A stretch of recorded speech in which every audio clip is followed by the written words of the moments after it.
ప్రస్తుతం నేను ప్రజ్ఞాపూర్లో ఉన్నాను. మనతో పాటు కొంతమంది వెనకాల కూడా ఉన్నారు కదా, ఆటో డ్రైవర్లు ఉన్నారు. బంద్ అయితే వీళ్ళైతే పాటిస్తలేరు. మరి ఏంటి బంద్ లేదా మీకు? బంద్ ఉన్నా సార్, ఎందుకు లేదు? మరి ప్యాసింజర్ కొడుతూ అటు ఇటు కొడుతున్నాం, ప్యాసింజర్ కొడుతున్నాము. ఆపినాం, ఇప్పుడు బండ్లు ఆపినాం. ఉమ్, దానికి మాకు కేసీఆర్ ఫోటో తీసినందుకు నిన్న గత 3 సంవత్సరాల నుంచి రేవంత్ రెడ్డి గెలిచిండు. ఉమ్, మళ్ళీ అప్పుడు ఫోటో తీయండి, ఇప్పుడు ఫోటో ఆయన పెట్టుకున్నాడు, అవసరం లేదు కదా. పెడితే అప్పుడే పెట్టదు లేదు ఫోటో, దానికి అవసరం ఏం లేదు ఫోటో. ఇప్పుడు ఆయన ముఖ్యమంత్రి ఆయన ఫోటో పెట్టుకోవాలని కాంగ్రెస్ వాళ్ళు అంటారు. అప్పుడు పెట్టుకోవడం 3 సంవత్సరాలు ఏం చేసి పెట్టుకోవాలి, వదలట్లేము కదా మేము. కేసీఆర్ రేవంత్ రెడ్డిని పెట్టుకోవచ్చు కదా, అప్పుడు ఇలా 3 సంవత్సరాల కింద పెట్టుకోవచ్చు కదా. ఇప్పుడు దౌర్జంగా ఓడిన పోయి పెట్టుడు అవసరం లేదు కదా. కేసీఆర్ ఫోటో తీసి ఆ ఫోటో తీసి పెట్టుడు, కానీ పక్కపొంటి ఈ ఫోటో పెడితే అయిపోతుంది కదా. గత 3 సంవత్సరాల నుంచి రేవంత్ రెడ్డి గెలిచిండు, ఓకే, అప్పుడు వేసుకో ఫోటో పెడితే అయిపో కదా. దానికి అభ్యంతరం ఏం లేదు కదా. దానికి ఆయన ఫోటో తీసి ఫోటో పెట్టుడు అభ్యంతరం లేదు, అబ్బాయి అది ఇబ్బంది కదా. పక్కపొంటి ఫోటో పెడితే అయిపోతుంది కదా. ఆయన ఫోటో తీసి ఫోటో పెట్టుడు ఇబ్బంది కదా అది ఎవరికైనా. ఏం చెప్తారు మరి? మీకు రేవంత్ రెడ్డి చాలా వరకు హామీలు ఇచ్చిండుగా, అమలైన హామీ ఆటో డ్రైవర్లకు సంబంధించి. మాకు రేవంత్ రెడ్డి ఇంతవరకు ఏమి హామీ చేయలే. మాకు అన్యాయం చేసిను, మా పిల్లలు చదువు మొత్తం ఖరాబ్ చేసిను. మేము రూపాయి కష్టం చేసుకుంటున్నాం. మాకు చదువు రాకపోతే మా పిల్లలకి హైదరాబాద్లో ప్రైవేట్ హాస్టల్ వేస్తే స్కూల్ ఫీజు కట్టలేక పిల్ల బంగారం తీసుకుని అమ్మి ఫీజులు కడతాం. ఇప్పటికి ఇట్లా గిరాకులు లేక ఆధార్ కార్డు ఫ్రీ చేసి మాకు చాలా ఇబ్బంది పెట్టింది కేసీఆర్ రేవంత్ రెడ్డి గారు. మా పిల్లలకి ఇలా స్కూల్లో ఫీజులు సగంలో ఆపేసినాము. చదువులేరు పిల్లలు. ఫ్రీ బస్సు లేక ముందు నువ్వు ఎంత సంపాదించేది రోజుకు, ఇప్పుడు ఎంత సంపాదిస్తున్నావు? సంపాదించేది ఇప్పుడు మేము 300-400 చేయడానికి గగనం అవుతుంది. ప్రతి స్టాప్ 300-400 జీతం, 2-3 లక్షల జీతాలు ఇట్లా బస్సుకు వెయిట్ చేసి బస్సుకి వెళ్ళిపోతారు అందరూ. ప్రిన్సిపాల్ కాడికి వెళ్ళి మోడితే, మొత్తం టీచర్ల కాడికి వెళ్ళి మోడితే ఎంప్లాయీస్ మొత్తం మాకు ఒక ఆటో వెళ్ళి ఎక్కలేరు, మొత్తం బస్సులలో ఎక్కిపోతున్నారు కంప్లీట్గా. మాకు చాలా ఇబ్బందికరం ఉంది. ఇది ఫ్రీ అనేది తీసేసి ఏమన్నా రైతులకు ఏమైనా చేయండి, ఇది పింఛన్ పెంచండి, లేకపోతే స్కూల్ పిల్లలకు అది ఫ్రీ మొత్తం పాస్ చేయండి. మాకు అభ్యంతరం ఏం లేదు. స్కూల్ పిల్లలకు మొత్తం పాస్ చేయాలి. విద్య బరాబర్గా ట్రీట్మెంట్ ప్రతిదానికి గాంధీ హాస్పిటల్ రాస్తారు. అది రాదేందో అది స్ట్రిక్ట్గా చూసుకోండి, అది చేయండి. మాకు అది కావాల్సింది. జై తెలంగాణ, జై కేసీఆర్. ఇక గతంలో అంటే ఇక మంచిగా రోజు 1000 రూపాయలు సంపాదిస్తుంటే ఇప్పుడు రోజు 200-300 కూడా అయితలేవు. ఇప్పుడు అన్ని ఛార్జీలు అన్నీ పెరుగుతూ ఉన్నాయి. ఇప్పుడు మాకే ఇబ్బందికరంగా ఉంది. ఇప్పుడు టీఆర్ఎస్ పాలన ఉన్నప్పుడు జర బాగుండే, మాకు ఆపేదానికైనా ఏదానికైనా ప్రతి ఒక్క దానికి బాగానే ఉంటుండే. ఇప్పుడు కాంగ్రెస్ ప్రభుత్వం వచ్చినాకనే మాకు చాలా ఇబ్బంది ఉంది. ప్రజాపాలన, ఇందిరమ్మ పాలన అని చెప్తుండగా ముఖ్యమంత్రి రేవంత్ రెడ్డి, నా పాలన చల్లగా ఉండదు తెలంగాణ అందరూ చెప్తారు. అట్లా వాళ్ళ ఉద్దేశంలో వాళ్ళు అంటారు. కానీ మా పరిస్థితి ఏంటంటే గరీబులను పట్టించుకుంటూ నాదుడు లేడు. అప్పుడు ఇంతకుముందు కేసీఆర్ ఉండే ప్రతి ఒక్క మా మనుషులకు అందరూ పట్టించుకోండు. మాకు డ్రైవర్లకు అయితే ఆర్టీసీ బస్సులు చేయంగా మాకు ఎంత నష్టం అవుతుందంటే మాకు తెలుసు, అది మా మనసుకు తెలుసు. ఎందుకంటే పిల్లల చదువులు కావాలి, ఇంట్లో కూరగాయలు కావాలి, మాకు ఇంట్లో కిరాయిలు కావాలి, ఆటో కిరాయిలు వెళ్ళాలి. ఇంతకుముందు రోజుకు 700-600 సంపాదిస్తున్నాడు. ఈ రోజు ఒక్కొక్క మనిషి సాయంత్రం వరకు 200-300 కూడా చాలా ఇబ్బంది అవుతుంది. ఇట్లా ఆర్టీసీ బస్సులు రోజుకు ఇట్లా 100 మంది 1000 మంది ఆర్టీసీలో ప్రయాణం చేస్తారు, వేస్ట్గా ప్రయాణం చేస్తారు. కూరగాయల గురించి దీనికి గుళ్ళకాని గోపురాలకు పొయ్యలు ఉంటారు, కానీ అనవసరంగా వేస్ట్ చేస్తారు. మా జీతాలతో మొత్తం దారుణంగా ఆడుకోరు. ఈ కాంగ్రెస్ వచ్చినప్పటి నుంచి ప్రతి ఒక్క మానవుడికి ఇబ్బంది అయిపోయింది. ఈ కొలతన అనేది మీకు అర్థం కాదు. ఎందుకంటే పైన కూర్చున్న వాళ్ళకి ఏమర్థమైంది, కిందికి వచ్చి చూస్తే అది మాకు అర్థమవుతుంది. ఎందుకంటే మా బాధ అనేది ఏ నాదోడు పట్టించుకోలే. ఇప్పుడు కేసీఆర్ ఉన్నప్పుడు పట్టించుకోని అలా జనాలు చూడండి ఎంత ఘోరంగా జనాలు. అది ఒక బస్సులో 56 మంది, మా ప్యాసింజర్ 5 కూర్చుంటే కింద మీద అవుతారు. అట్లాంటి బస్సుల సీట్ల కన్నా కెపాసిటీ కన్నా ఎక్కువ అవుతారు. దాని గురించి అడిగే నాదోడు లేడు.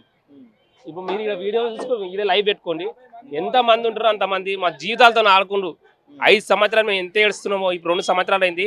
ఈ 2 సంవత్సరాలు ఎంత ఏడుస్తున్నామో, ఇంకా 3 సంవత్సరాలు ఎట్లా ఏడుస్తామో, నాయన ఎట్లా బతామో అని చెప్పి మా బాధలు మాకు అర్థమైంది. ఇంకా 5 ఏళ్ళు కూడా ఆయన ఉంటా అంటుండు, ముఖ్యమంత్రి రేవంత్ రెడ్డి ఉంటా అంటుండు. మరి పురుగుల మంది తెచ్చుకుని తెచ్చుడే అంటే మాకు జీతాలు ఇప్పుడు సంవత్సరానికి 12,000 ఇస్తాడు.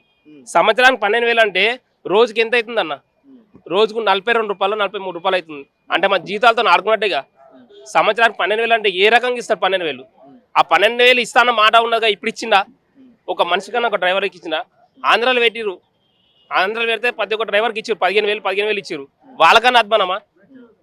మా పరిస్థితి ఏంది? ఎవరు అర్థం చేస్తున్నారు మా బాధలు? బీఆర్ఎస్ ఉన్నప్పుడు బాగుండేది. ఇప్పుడైతే ఈ బండి ఈఎంఐ కూడా కట్టలేకపోతున్నాం ఫ్రీ పాస్ల వల్ల. ఆ ఫ్రీ పాస్ ఏదో వాళ్ళకి స్కూల్ పిల్లలకి, కాలేజ్ పిల్లలకి మార్నింగ్ ఈవినింగ్ ఇస్తే బాగుండేది. మాకు ఇక చాలా ఇబ్బంది అయితే 3 సంవత్సరాల నుంచి బండి ఈఎంఐ కట్టలేక. మన కాంగ్రెస్ పార్టీ వాళ్ళు కేసీఆర్ పార్టీ ఆఫీస్ మీద దాడి చేశారు కదా, ఏమనిపించింది మీకు? అదైతే దారుణం సార్. అది ఇప్పుడు రేవంత్ రెడ్డి గెలిచి 3 సంవత్సరాలు అవుతుంది. 3 సంవత్సరాల నుంచి లేని బాధ ఇప్పుడు ఏమొచ్చింది వాళ్ళకి. పెట్టుకునేది ఉంటే అప్పుడే గెలవగానే పెట్టుకుంటే ఈ బాధ ఏం లేకపోతుండే. ఎంతో మంది ఇప్పుడు ఉమ్మడిగా ఉన్నప్పుడు కూడా అప్పుడు సీఎంలు ఉన్నారు, తర్వాత తెలంగాణ వచ్చినాక సీఎంలు కూడా ఉన్నారు. ఎవరు ఇట్లా ఇంత దారుణంగా వేయలే. ఇది రేవంత్ రెడ్డి ఎట్లా ఉందంటే మన రౌడీ రాజకీయం ఉంది. కాంగ్రెస్ వాళ్ళు చెప్తుర్రు కనీసం కేసీఆర్ అసెంబ్లీ పోయి మాట్లాడు గజ్వేల్కి సంబంధించి ఏం అభివృద్ధి చేయడం అని చెప్పి చెప్తుర్రు. 50-60 సంవత్సరాల కింద అప్పుడు టీడీపీ కాంగ్రెస్ ఉంది. అప్పుడు ఏం చేయలేని వాళ్ళు ఇప్పుడు వీళ్ళు ఏం పడగొడుతున్నారు కాంగ్రెస్ వాళ్ళు. చెప్పండి, కేసీఆర్ ఏంది ఇంత అభివృద్ధి అయిందా, ఇంత డెవలప్మెంట్ అయిందా? మరి అప్పుడు టీడీపీ ఉంది, అప్పుడు కాంగ్రెస్ ఉంది. ఇదే కాంగ్రెస్ ఏం చేయలేకపోయారు. అట్లా కాదు సార్. ఇప్పుడు మేము చిన్నప్పటి నుంచి ఆ బాధ మాకు తెలుసు. నీళ్ళ బాధ ఎంత ఉందని గజ్వేల్ కాన్ఫరెన్స్ లా ప్రజ్ఞాపూర్లా ఒక ఆడవిల నీయడానికి ప్రతి ఒక్క ఊరు పక్క పండు ఊరోళ్ళు అరే ప్రజ్ఞాపూర్గా పిల్ల నీయొద్దురా అంటున్నాయి. ఎందుకు ఇయ్యొద్దు అని అంటే నీళ్ళ కోసం చాలా ఉండే, నీళ్లు కరెంట్ అనేది దారుణంగా ఉండే. మేము చిన్నప్పుడు సైకిల్ మీద తీసుకుపోతే 12 బిందెలు వేసుకొని అటు ఇటు 12 బిందెలు వేసుకొని 2 కిలోమీటర్లు తెచ్చుకుని నీళ్ళు. ఇవాళ మన నడి ఇంట్లోకి నీళ్ళు వస్తున్నాయి.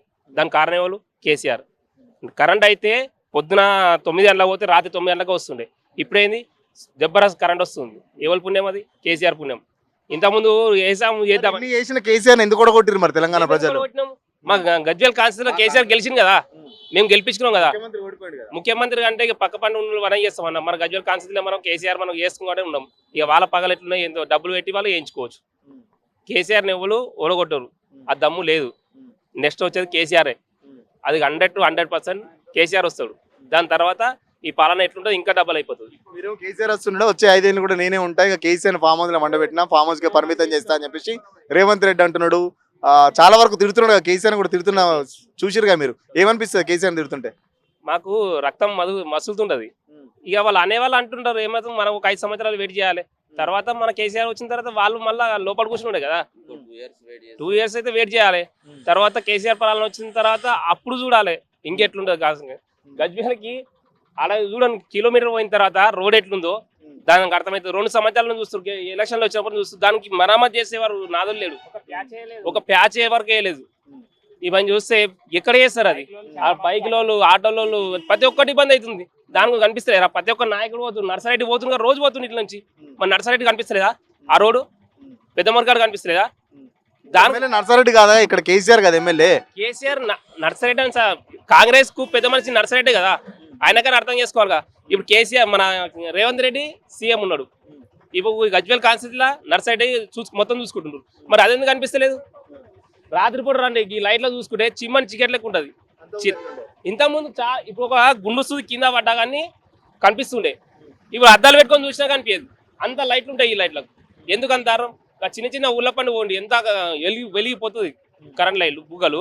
ఈ మెయిన్ రోడ్ మీద గంత మెయిన్ రోడ్ మీద ఎందుకు ఇదేగా ప్రభుత్వం ఇట్లే ఉంటుందిగా. ఎందుకు ఇలా నెక్స్ట్ 100 to 100% కేసీఆర్ వస్తుండు, మళ్ళీ పాలన వస్తుంది. మాకు జర నిమ్మలం ఉంటుంది. మీరేమో గ్యారంటీలు అమలు చేయాలని చెప్తున్నారు. కేరళలో ఏమో ముఖ్యమంత్రితో పాటు మంత్రులు అక్కడ పెద్ద ఎత్తున ప్రచారం చేస్తారు. మా తెలంగాణను చూసి నేర్చుకోండి, మేము అన్ని హామీలన్నీ అమలు చేసామని చెప్పేసి ఆడ కేరళ ప్రచారంలో చెప్తారు. మరి ఇప్పుడు గ్యాస్ 500 ఇస్తాను వచ్చిందా? సరే 1060 అయింది. సరే అక్కడ యుద్ధం జరుగుతుంది కాబట్టి ఆయనది ఏం తప్పు ఉండదు అనుకో. యుద్ధం జరుగుతుంది ఇస్తలేరు అనుకో. ఇంతకుముందు మరి యుద్ధం జరగకముందుకు 500 ఛార్జ్ వల్లే కదా రాలేగా. మరి అది 500కి రాలే. ఇప్పుడు ఆడపిల్లలకు 2000 బంగారం ఇస్తాడు, తులం బంగారం ఇస్తాడు. అది ఎటుపోయింది? బంగారం రేట్ ఎక్కువ ఉంది. అంతకుముందు తీసి పెట్టుకోవచ్చుగా. మరి ఇస్తాడు ఎట్లయినా ఇస్తాడన్న. రేట్ ఎక్కువ అవుతుందంటే దానికి ఎవరు బాధ్యత? అది స్కూటీలు ఇస్తాడు, స్కూటీలు లేవు. ముఖ్యమంత్రి చెప్తుండే రాష్ట్రాన్ని మొత్తం అప్పుల కుప్ప చేసిండు కేసీఆర్, మా దగ్గర ఏం పైసలు లేవు రేవంత్ రెడ్డి. ఒక ఇంటికి సంసారం నడిపేయాలంటే పెద్ద మనిషి ఏం చేస్తాడంటే అప్పో చేస్తాడు. 100 to 100% చేస్తాడు. సంసారం నడవాలంటే ఒక ఇంట్లో నడవాల, నలుగురు ఇంట్లో సంసారం చేయాలంటే అప్పు చేస్తాడు. మన తెలంగాణ మొత్తం నడిపించే పెద్ద మనిషికి అప్పు చేయకపోతే ఏం చేస్తాడు? అభివృద్ధి చేయాలంటే అప్పు చేయాలి కదా. మరి అప్పు చేస్తేనే కదా మరి అభివృద్ధి నడిచేది. ఇప్పుడు ఎక్కడెక్కడ తీసుకొని పెట్టుకుంటే ఇంక ఆడ మెయింటెనెన్స్ అవుతుంది. చేయాలి, అప్పు చేయాలి, దానికి మెయింటెనెన్స్ చేయాలి, మళ్ళీ తీర్పుకోవాలి. ఇప్పుడు 10 సంవత్సరాలు చేసి ఇంకో 5 సంవత్సరాలు వస్తున్నది అని చెప్పి అప్పు చేయొచ్చు. ఎవరు చేయరు. ఇంట్లో సంసారం అంటే అప్పు నేను చేయనా? ఈ అప్పు 5 సంవత్సరాల కింద అప్పు చేసిందే ఇంకా నేను తెలుసుకుంటలేకపోతున్నా. రోజు రేవంత్ రెడ్డి కూడా అదే చెప్తాను, ఆయన చేసిన అప్పులకే నేను వడ్డీలు కడతాను, ఇప్పుడు మీకు చేయడానికి ఏమి లేవు, ఇప్పుడు ఆటో డ్రైవర్లకు మీరికే 12,000 ఇచ్చిన కదా, అటువంటి హామీలు మేము చేయడానికి మా దగ్గర పైసలు లేవు, వడ్డీలకే పోతున్నాయి నా పైసలన్నీ అని చెప్తుండు. ఇప్పుడు వడ్డీలకే పోతున్నాయి అంటే నీ గవర్నమెంట్ మీరు మీ ఫామ్ కావాలని ఆర్టీసీ బస్సు ఫ్రీ పెట్టుకోరు. ఎవరు పెట్టమన్నారు? ఇప్పుడు బస్సులకి దిగే వాళ్ళ ప్రతి ఒక్కరిని అడుగుండి ఈ దీన్ని చేయగల లాభం ఉందంటే వేస్ట్కి తిరిగే వాళ్ళ సంసారాలు ఖరాబ్ అవుతున్నాయి. ఇప్పుడు ఉపయోగంగా ఏంది, కాలేజ్ స్టూడెంట్ పెట్టండి అయ్యా, ఒక 60 సంవత్సరాల ముసలోళ్ళు పెట్టండి ఫ్రీ. ఇవాళ రేపు కాలంలో పైసలు లేని వాళ్ళు ఎవ్వరు లేరు, బస్సుకు ఫ్రీ మన ఛార్జ్ పెట్టుకొని పోయేంత కెపాసిటీ లేదా? సరే ఫ్రీ పెట్టినావు, మగవాళ్ళకి ఏందే? నీకు సికింద్రాబాద్కి 50 రూపాయలు ఉండే, ఇప్పుడు 105 రూపాయలు అయింది. వాళ్ళు నిలబోతురు ఎందుకు? ఎట్లా పోవాలి మరి? పైసలు పెట్టి మరి నిలబడి పోవాలి. వాళ్ళేమో సీట్లు ఇయ్యరు, సీట్లు ఇవ్వమంటే 10-15 మంది ఆడవాళ్ళు ఉంటారు. ఇక వాళ్ళ మొత్తం లొల్లి పెట్టుకుంటారు. వాళ్ళకు కూడా కేటాయించారు మరి బస్సులు, వాళ్ళ బస్సులో ఫ్రీ కేటాయించారు. మొగోళ్ళకి ఇచ్చే సీట్లు బరాబర్ ఇయ్యి. ఎవరు వద్దంటారు? గవర్నమెంట్ ఎంప్లాయీస్ ఉన్నారు, రోజుకు పోయే కూలి వాళ్ళు ఉన్నారు, వాళ్ళకి సీట్లు ఎందుకు ఇయ్యరు? అంటే డబ్బులు ఇచ్చే వాళ్ళే నిలబడాలి, ఉత్తపోయే వాళ్ళకి కూర్చొని పోవాలి. ఇది పాలన. ఎందుకు అవసరం? ఎంప్లాయీస్ డైలీ మాకు వస్తే ఎంప్లాయీస్ ఉంటారు, వాళ్ళు డైలీ ఆడ పనిచేస్తారు, వాళ్ళు ఎంత తకాయిస్తారో నిలబడి మళ్ళీ గంట సేపు కూడా తకాయించుకుని పోవాలి. అంటే వాళ్ళకు కూడా ఉపయోగం లేదు కదా. ఇప్పుడు ఏ ప్రభుత్వం, ఇది ప్రభుత్వం అనేది చాలా దారుణం అయిపోయింది. దాంతో పాటు ఇంకో పెద్ద మనిషి ఉన్నాడు, ఆటో డ్రైవర్ అన్న. ఎట్లా నడుస్తుంది? అంతకుముందు ఎట్లుండే, ఇప్పుడు ఎట్లున్నది? ఎంత సంపాదిస్తున్నావు రోజుకు? చిన్న ఏం లాభం లేదు, అంతా లాస్. ఉన్నది అమ్ముకొని తినే కాలం వస్తుంది. ఏమమ్మినావు మరి ఇప్పుడు దాకా? ఇక అమ్మాలి, అమ్మలే కానీ ఇక అమ్మ కాలం వస్తుంది. ఇక రోడ్లు వాలిపోయినాయి. కాంగ్రెస్ వచ్చినాక పొక్కలలో 2-3 పడి దెబ్బలు తాకినాయి బైకులకు. ఇంత ప్యాచ్లు వేసుకో. అప్పుడు కేసీఆర్ ఉన్నప్పుడు ఏదైనా పొక్క కాగానే ఇంత ప్యాచ్ వేసిపోదురు. కరెంట్ నీళ్లు కూడా తక్కువ అయిపోయినాయి, అన్నిటి తక్కువ. ఇప్పుడు గ్యాస్ వస్తలేదు, గ్యాస్ అయిపోయింది. ఇలా కట్టెలు పోయి పెడదామంటే కట్టెలు లేవా, అప్పటి లెక్క పెంకటిన్లు లేవా, అన్ని బిల్డింగ్లే. ఆ స్టైల్ బండల మీద ఎట్లా పెట్టుకో వస్తుంది, ఎట్లా వండుకో వస్తుంది. అంత ప్రాబ్లం చేస్తుంది కాంగ్రెస్ పత్రం వచ్చి. ఏదానికి ఏమున్నా సార్, మా ఆటోళ్ళకి 10 రూపాయలు చేసుకుంటే బతికేటోళ్ళం.